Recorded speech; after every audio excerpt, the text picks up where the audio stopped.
kembali ke Madinah. Akhirnya yang 1000 tinggal 700 ini termasuk yang menyakitkan sehingga menambah kekalahan di dalam perang Uhud.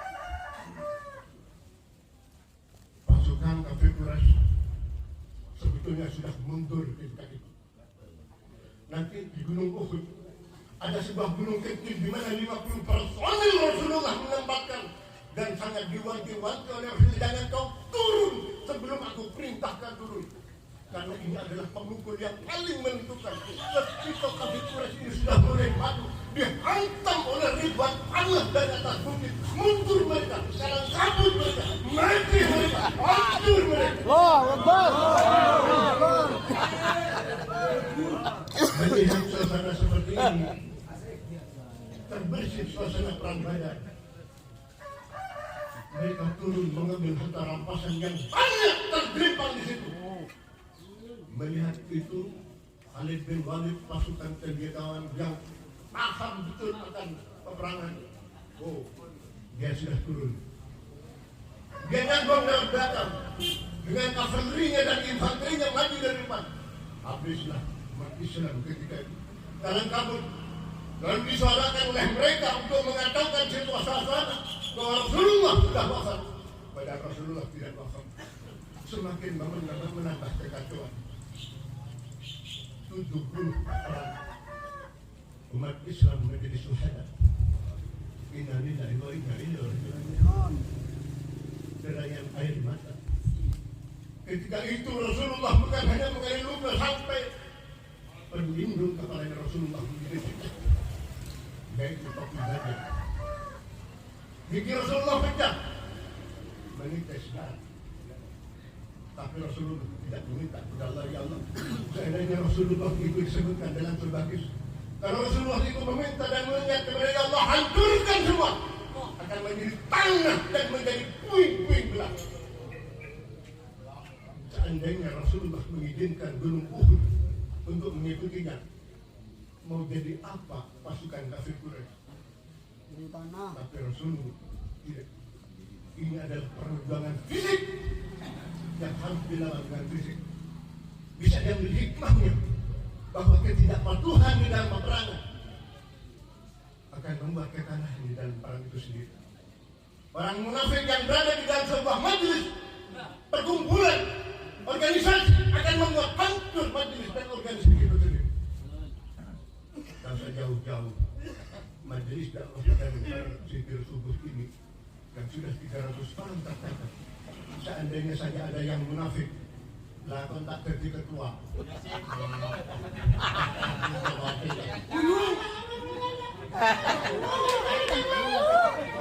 Bisa jadi terjadi seperti itu. Kaum munafik terjadi di mana-mana, kapan saja dan setiap saat, dan pasti ada orang-orang munafik seperti itu. Saudara Muhammad, kaitannya saya sebetulnya banyak.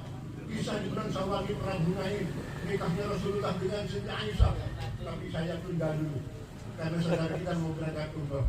Nanti di Madinah, insya Allah Ustaz Mansur akan dibawa oleh tim religinya untuk berkunjung ke makam para syuhada yang gugur di saat perang Uhud.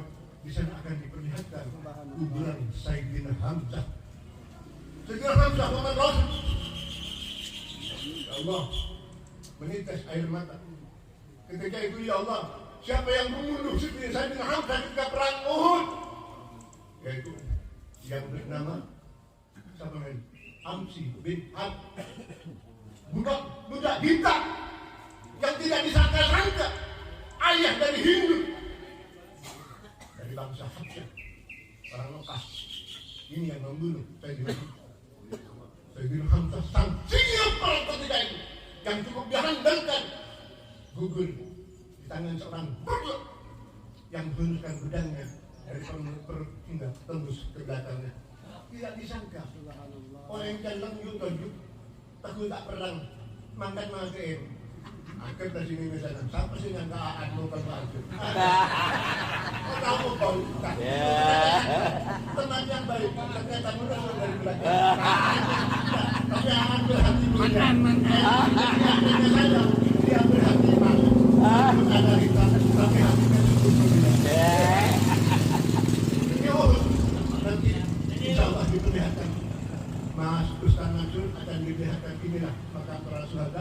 makam Sayyidina Hamzah yang gugur sebagai syuhada ketika itu. Puluhan tahun kemudian terjadi sebuah banjir besar di Gunung Uhud. Ternyata apa? Terkikis kuburan Sayyidina Hamzah. Namun yang terjadi apa? Dibangunkan manusia, kain kafannya, rambutnya, dagingnya, darahnya, tubuhnya masih utuh seperti seorang. Dan di Allah, dalam Allah akan memelihara dasarnya sampai yaumil akhir.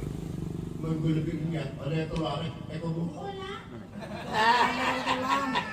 Allah yang menghadapi hidupnya sebagai syuhada, Allah akan menjaganya sampai yaumil akhir.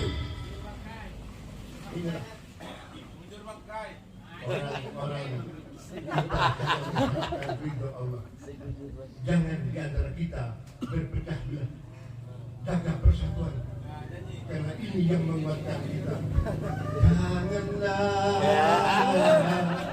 kalian suka berpecah belah.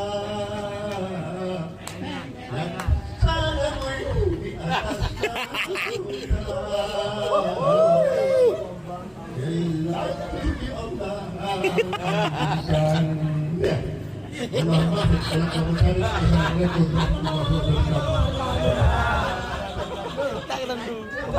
Mana yang nak guyur?